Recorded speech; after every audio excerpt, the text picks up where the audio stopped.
What's up, Operation Sports Fanatics? This is Coach EB back with another episode of Coach's Corner. Appreciate the comments, the kind words, and the feedback from my debut last week. And some of those comments and questions led me to the subject of this week's Coach's Corner, which is going to be focused on the read game. We touched on some of that in last week's video on the inside zone, but we're going to look at some additional formations that we didn't get an opportunity to cover in that video, along with some additional run concepts that have read elements to them in Madden NFL 20. Again, as always, if you like what you hear and see, be sure to like, be sure to comment, ask questions, and also be sure to go out and subscribe to my YouTube channel as well, along with the Operation Sports channel. Lots of great content out there. So without further ado, let's get started. The first concept we're going to take a look at here is the read option out of the pistol spread formation. Very similar to the one we looked at last week out of the spread, but the biggest difference being that the running back is directly behind the quarterback, and that gives us a number of advantages. The biggest being that to the defense, this is now a perfectly balanced formation. I've got two receivers to each side, and I've got a running back directly behind the quarterback, so the defense can't declare strength one way or the other. Most defenses, when they're playing versus a spread, are going to declare strength opposite the running back. When they play versus a pistol, they can't do that. The other thing I really like about running this read option out of the pistol in Madden NFL 20 is that it allows you to see where the holes develop a lot easier than it does out of the spread, because it's very much a downhill look, as you can see in these cuts here. But the concept of the play is exactly the same. Quarterback is reading the backside in, and he is either giving the ball to the running back if he sits still, or he's pulling the ball and replacing the defensive end if he crashes down on the running back. Again, much easier to see out of this formation, which is why I like it a lot better. It allows you to really allow the blocks to develop. And in some cases, as you see in some of these cuts, the hole develops on one side of the double teams. At times it develops on the other side of the double teams. And there are times when it develops in between the double teams. And you have the ability to have that three-way go with the running back. And the read is a lot easier and a lot cleaner for the quarterback. So really good play in my opinion, particularly out of this formation.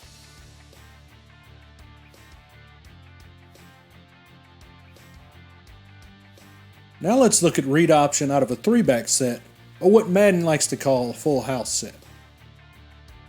The beauty of this formation is, once again, just like that pistol spread we just looked at, it is a completely balanced formation, so the defense cannot declare strength one way or the other. What this also gives you is the ability to run the read option in either direction without having to move anybody, or you could also potentially run it with the deep back. Now, obviously, you're limited in Madden in terms of what you can do with it, because there's only a handful of options available. But theoretically, that's what you could do with this type of a formation, and that's why you see more, particularly in college, more teams adopting this type of formation. In some cases, they'll also call it a diamond formation.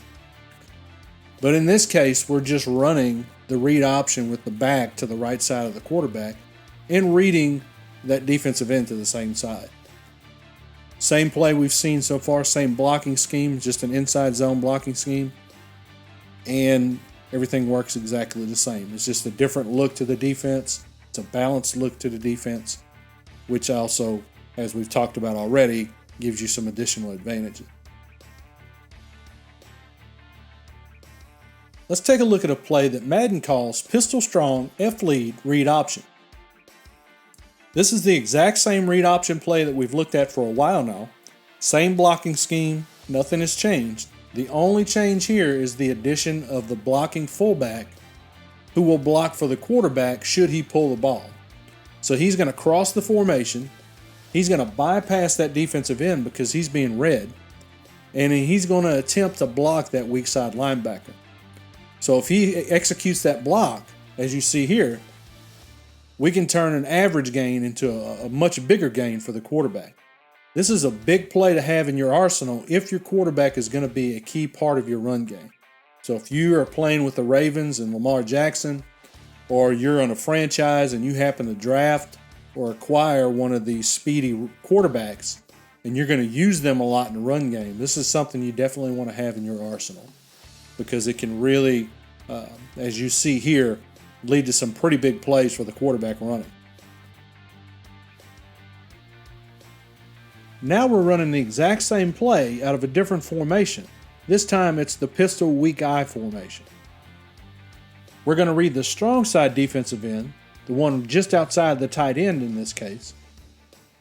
And we have to change the fullback's blocking assignment just a bit, because now we have a safety rolled down as an alley player or an overhang player, and we don't have anybody else to account for him should the quarterback pull the ball. So we have to send the fullback to him. This is another one of those situations where you really need to look at your matchups and personnel and determine if it makes sense to pull that guy into the box. In this situation, the Cowboys fullback, Alawale, is not known as a blocking fullback. And as you see in these clips, he continually has trouble blocking Peppers when he gets out there. So that matchup is not real good for us. So when you're sitting down and you're determining the plays you're going to run, you have to look at the formations, and then you have to look at the assignments that get dictated by those formations. So if I were putting my playbook together to face the Giants, I would not include this play out of this formation. I might run this play, but I would choose a different formation to run it out of so that I get a better matchup on the outside.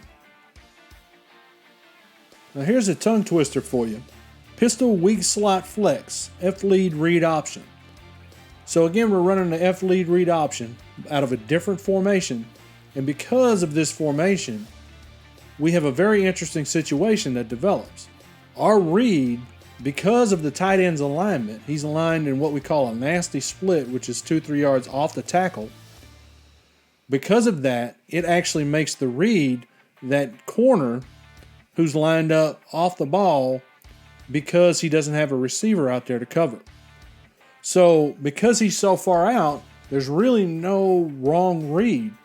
You'll see him go diving down into the box, but even still, it's hard for him to get there in time. So even if we give the ball like we do here, we're still gaining positive yards. Sticking with the same formation, let's now shift gears and run what's called the power option. This one is quite a bit different than the other types of option that we run to this point for a couple different reasons. First, this is not a read like we've seen up to this point where we have one potential ball carrier going one way and then the other, usually the quarterback, going the opposite way. This time, we're taking both of them and running them directly at the defensive end who we are reading in this case. So this is very much like what you would call a speed option. The thing that makes it a power option is that we have a lead blocker, again, Alawale, who is going to go out and block the overhang player and hopefully break us for a big gain. If we were running just a basic speed option, we wouldn't have that lead blocker in place. And so it gives you an extra blocker at the point of attack. So once again, you have to look at the personnel, look at the matchups, and see if it benefits you to have that lead blocker out there.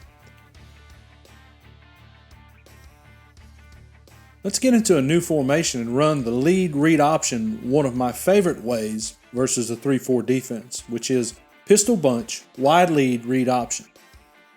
So we don't have a fullback in the backfield now, but what we do have is a tight end on the inside of that tight bunch who's going to cross the formation and bypass that defensive end and then turn up and look to block, in this case, that inside linebacker because we don't have an overhang player on that side. They can't play an overhang player on that side because they have to declare strength to that bunch. So what this does is it opens up some tremendous running lanes as you can see on some of these clips. Whether you're giving the ball or pulling the ball, it just really opens up well. Obviously not in this case because we didn't block the inside players. But on most of these clips, you see just a huge gap. And that's created because that tight end crossing the formation widens that defensive end out usually. Or if he crashes and we can get around him, there's also a huge running lane out there as well. So it's a good play versus a 3-4. Now let's take a look at one of my favorite plays in all of football, the power read. We're running it here out of a gun tray option formation. And the idea behind the power read is simple. It is a way for a spread offense to run the power scheme without having an extra blocker in the box. So it gives spread offenses, which are typically one-back offenses, an opportunity to run power without having to have a blocker to account for the defensive end. So in a typical power scheme, you have the backside guard pulling around the center and turning up to block the play side linebacker. And then you have to have another blocker, typically a fullback, to kick out the defensive end and create the hole for the running back. In a power read, you're going to read that defensive end instead. And what this does, and it is a great complement to the zone read because the responsibilities for the defense are totally flip-flopped. So in a zone read, your running back is your inside run threat, and your quarterback is your outside run threat. In a power read, it's the exact opposite.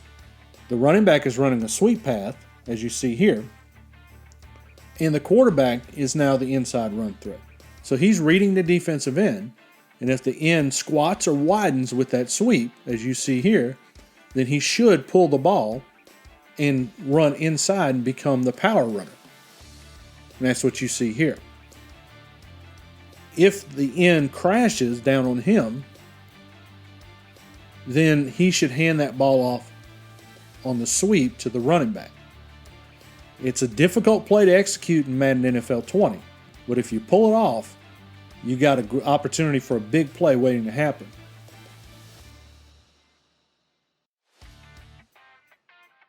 Another one from the difficult to pull off category would be the shovel option. Great play if you have the opportunity to pull it off, but it is a challenge. And you can see from these clips, even when you've practiced it, it still can be difficult to pull off. The idea behind the play, and this originated in the Urban Meyer at Florida days, is it's a different twist on the speed option. So the quarterback and the running back are going to run a speed option at the defensive end, which in most cases is going to cause him to widen. What happens in the meantime is someone from the backside, in this case it's the tight end, is going to come across the formation, and then he's going to start to turn upfield in that space where the defensive end vacated. The idea is that the quarterback now has a two-way go. He can pitch to the running back if nobody is taking the pitch man, or he can throw that shovel option, that shovel pass to the tight end. The advantage to that, and that's really what you want when you run this play, the advantage to it is that if it hits the ground, it's obviously an incomplete pass. So the key to running this play in Madden is by no means do you ever hit the turbo button when you have the quarterback. You have to slow play it and be very patient with it to allow it to develop. And even then, it may not work. But when it does, you have an opportunity for some pretty big plays. You'll see in these clips, when we do pull it off, there's some positive gains to be made.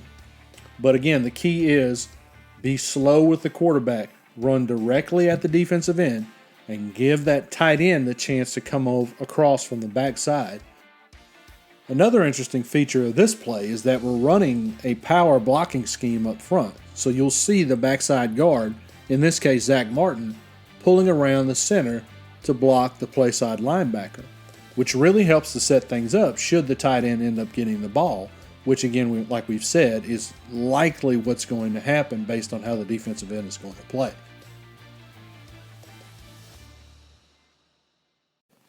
All right, so that's a wrap on episode 2 of Coach's Corner. I appreciate the opportunity to put my coaching hat back on and share a little bit of knowledge with you once again. Be sure to go out and like and subscribe to the Coach EB channel. Would really appreciate that. If you've got any comments or suggestions on things I can do better, be sure to share that stuff as well. Love to hear that, and that gives me great ideas for future episodes of Coach's Corner. Be sure to tune in next episode where we're going to tackle some pass game. So until next time, this is Coach EB signing off.